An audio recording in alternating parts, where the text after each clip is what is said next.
IPOB lawyer. Ejiofor alleges JAMB UTME failures targeted Southeast Lagos candidate. My dear listeners, from wherever you're listening from, here is an IPOB lawyer Ejiofor that alleges JAMB UTME failures targeted Southeast Lagos candidate. Moving on to the full details. Kindly please ensure you like, subscribe to this channel and share. Human rights lawyer and legal counsel for the indigenous people of Biafra IPOB, Barrister Ifeanyi Ejiofor, has described the mass failure recorded in the 2025 Joint Admissions and Matriculation Board JAMB examination as a deliberate attempt to disenfranchise candidates from the Southeast and Lagos states. Ejiofor alleged that the areas that consistently produce high numbers of applicants for tertiary education were disproportionately affected by widespread technical glitches during the exam. The 5 Southeast states are Anambra, Enugu, Abia, Imo and Ebonyi. In a statement posted on his verified X, formerly Twitter, handle on Thursday, Ejiofor claimed the pattern of failure and reported disruptions at various centers proved a systematic bias targeting candidates from these areas. JAMB had acknowledged lapses in its examination process, including malfunctioning computer systems and errors in score processing, which led to widespread complaints among candidates and parents nationwide.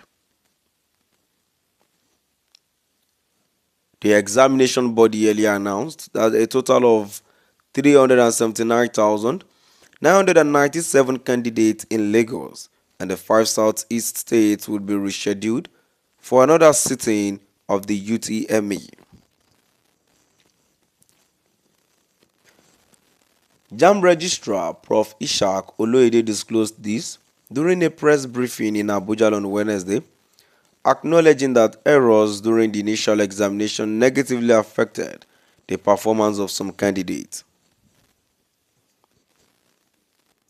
Oloyede revealed that affected candidates would be sent messages with details of the rescheduled examination. The registrar apologized in tears and took full responsibility for the lapses.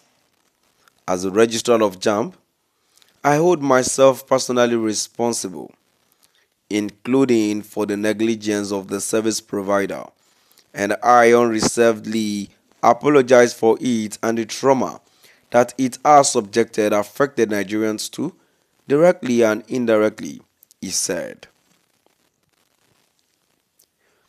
He said the errors were identified after the exam body conducted a comprehensive review of the examination's conduct and result.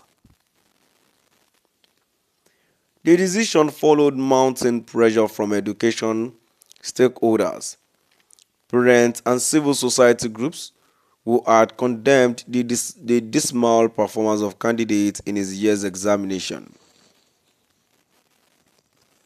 Sahara reporters had reported that JAMB received a formal request from a law firm, John Nwobodol and Associates, demanding the release of the 2025 UTME questions and answers for over 1.5 million candidates who scored below 200. The request followed concerns over the examination's unprecedented failure rate, which saw more than 70% of candidates scoring under the pass mark of 200. The law firm, which said it was representing the 1,534,654 candidates, raised the alarm about potential discrepancies in the result, suggesting a possible malfunction in JAMB software. In a statement, Ejiofor lamented that the Southeast and Lagos states were affected by the technical issues.